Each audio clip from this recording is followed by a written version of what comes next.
I think the question that we must all of us ask, why is it that Kenya is a very attractive market for Chinese investors, but it's not so for Kenyan investors? Yeah. Is it that we don't have the capital? Is it that we don't have the capacity in terms of the know-how, the skills, the ability to see projects through? Or what exactly is the question here? Because if you're to look at, just looking at some of these deals, China Wuyi is going to come and invest in, I think it's the Kikambala Kilifi project that is building a warehouse worth 19.3 billion shillings on a parcel of land of 191 acres. Yeah. What exactly is this about? When you talk about the Kajiado project of worth 3.8 billion shillings for part of the deal is about 10,000 birds, breeding birds, you call them. Yeah. Why is it that it is actually okay for such a firm to come from China and invest all that money here? Basi mtazamaji, karibu tena, hapa ni Bonita Media. Kama kawaida mtazamaji, kwa majina anaitwa Boniface Owino, na wacha nianze na kusema hivi. Shukrani za dhati sana kwa wale watu ambao tayari washaungana na familia hii. Jambo ambalo mnalifanya ni jambo la muhimu na ni la busara sana. Siwezi nikakosa kuwashukuru mtazamaji, na iwapo pia tunakutana kwa mara kwanza, naomba ukachukue sekunde yako moja ama zako mbili, ubonyeze alama ya subscription, na pia unaweza ukalike ili wakati wote kuna ujumbe ambao nimeweka inakuwa virahisi kwako kupata. Sasa jana usiku tumekuwa kwa News Gang.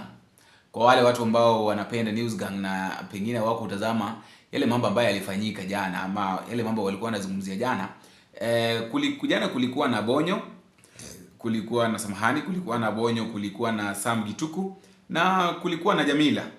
Tulikosa watu wawili, wangwana wetu wawili, tulikosa Kai pamoja na Ivono Kwara. Of course najua kwamba pengine walishikana, pengine mmoja alienda kule China kwenda kutuangalilia ni jinsi gani tunaweza tukafuga kuku.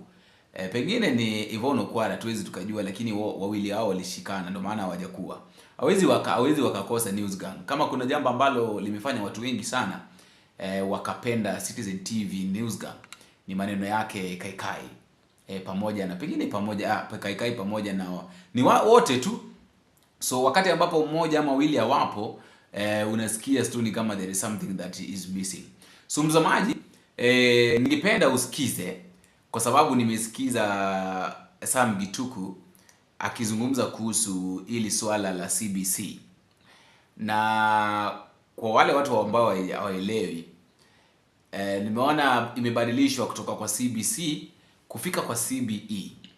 Sasa hapo kubadilishwa ndio nina maswali mawili matatu, lakini kabla mtazamaji sijauliza maswali ambayo niko nayo, ningependa tusikize hawa wangwana mpaka mwisho. I think the question that we must all of us ask, why is it that Kenya is a very attractive market for Chinese investors, but it's not so for Kenyan investors? Yeah. Is it that we don't have the capital? Is it that we don't have the capacity in terms of the know-how, the skills, the ability to see projects through?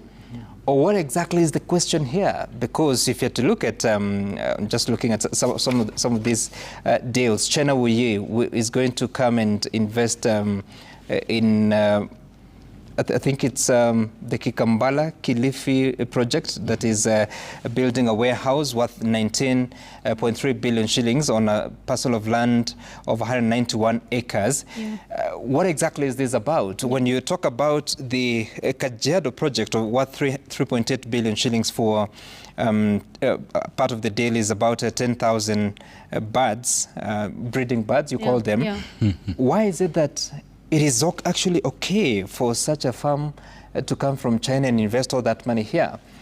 Our banks have been recording profits in the billions. Sure. If you look at how we finance the national budget, the government has a deficit, in the coming financial year has a deficit of 800 billion shillings. Part of that, nearly 2/3, is going to be financed through domestic borrowing of more than 600 billion shillings. This borrowing, this money is going to come from financial institutions, from individuals, from financial to mean both banks and insurance firms. It is also going to come from pension funds. So we have the money, we have the capital actually. It's only that we have not properly come up with ways, structured ways of how people can invest. We see different counties coming up with the investment conferences. Yes. I think Machakos County may have been the first one for devolution once Governor Mutua came to the office in 2013. And there has been several. I think Homa Bay had one not long ago. So these investment conferences, what do they achieve? And are we just looking for foreign investors, or are we also encouraging the local investors? Because you may not have all the money, but you can have access to credit and put the ideas that we have into this. Because honestly, I'm not disputing that we actually need 10,000 breeding birds. We probably do need that because we still haven't satisfied the market for eggs and also for bird meat in the country. But are we able to enrich our community, our society, our country, so to speak? Because as we keep talking about developing the manufacturing agenda, what are we doing about it? Not long ago, we've seen one of the companies, I think it's Devki, starting out at some clinker processing plants across the country, one in West Pokot, one at the coast. I think it was it in Kilifi?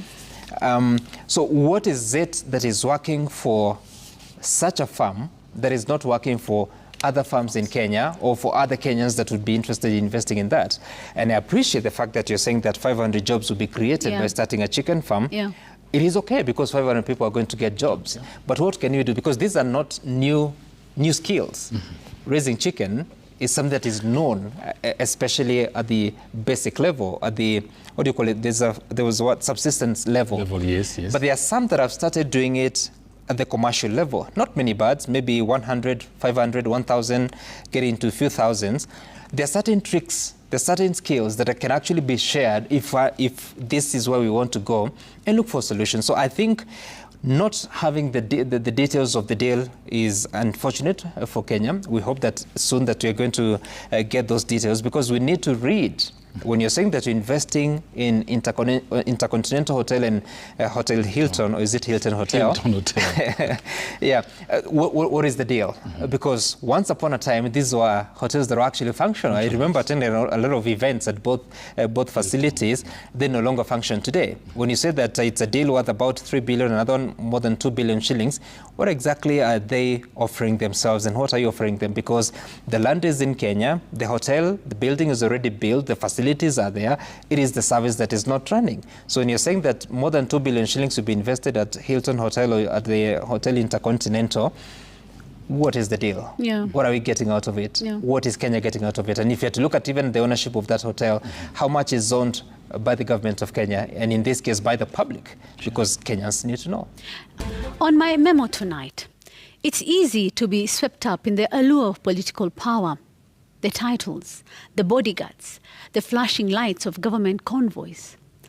For 5 years, Caleb Amaswache lived that reality as the deputy governor of Vihiga County, the second most powerful man in county government. Today, Caleb sells firewood by the roadside in Luanda town to make ends meet. When we met him, the contrast between past and present couldn't have been starker. Gone are the official cars, the entourage, and the phone calls that once never stopped. Now, on a good day, he makes 200 to 300 shillings, barely enough to cover his family's basic needs. His story is not just about a man's fall from privilege. It is a cautionary tale for Kenya's political class. When power shifted in 2017, the calls stopped. The Mheshimiwa title, once worn with pride, now echoes with painful irony. Yet in the simplicity of his current life, there is deep clarity. He speaks with honesty about what leadership taught him, that power is fleeting, respect is earned, and arrogance is self-defeating. He says when you're in power, life is good. But after that, you realize who your real friends are. And it's not just in Luanda where we see the lesson. This week, the world reflected on the life of Pope Francis, a man who led not through spectacle, but through service, a man who chose simplicity over pomp, who rejected luxury, who embraced the poor, and who reminds us that leadership means kneeling, not ruling from above. Pope Francis washed feet. He apologized for institutional failure. He spoke for the voiceless and challenged the powerful. And yet, he too faced criticism. He too had moments of solitude. But through it all, he showed the world that humility and strength are not opposites, they're inseparable. Caleb's experience, though smaller in stage, is a mirror of the same truth. That leadership is not about the seat you hold, but the soul you bring to it. When the cameras are off and the convoys disappear, who are you? How did you treat those beneath your office when you are above them? As a society, we often confuse leadership with entitlement.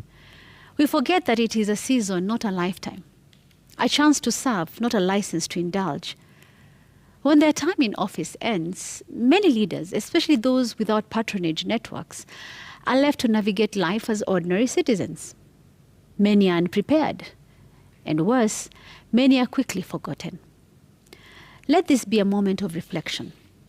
Let it remind us from Vihiga to the Vatican that the true test of leadership is not how loud your title sounds, but how gently you carried the people who gave it to you. As Caleb hands over a bundle of firewood to a customer, once his constituent, and as bells tolls over St. Peter's Basilica in honor of a humble pope, we're reminded of a simple, sobering truth.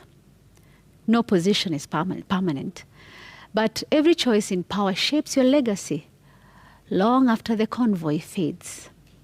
And that is my memo. Globally, governments are entrusted with the sacred duty to protect the lives and interests of their citizens. In democracies like ours, that duty is not just a moral thing, it is a constitutional issue too. Every 5 years, Kenyans head to the polls. We queue in the rain and in the heat, in long snaking lines full of hope. We choose leaders we believe will serve and protect us, leaders that will be able to deliver on the promises they made to us. But once elected, that duty is to every Kenyan, not just the ones who cast the vote. Today, we are losing too many lives, not to war, not to diseases, but to failure. Failure to act, failure to plan, and failure to care. These failures are preventable and unacceptable. The rains are again here with us, and once again, tragedy flows with the storms. In Nairobi, families are grieving. Children are uncertain if they'll ever report back to school next week, and houses are drowning. And what is the response?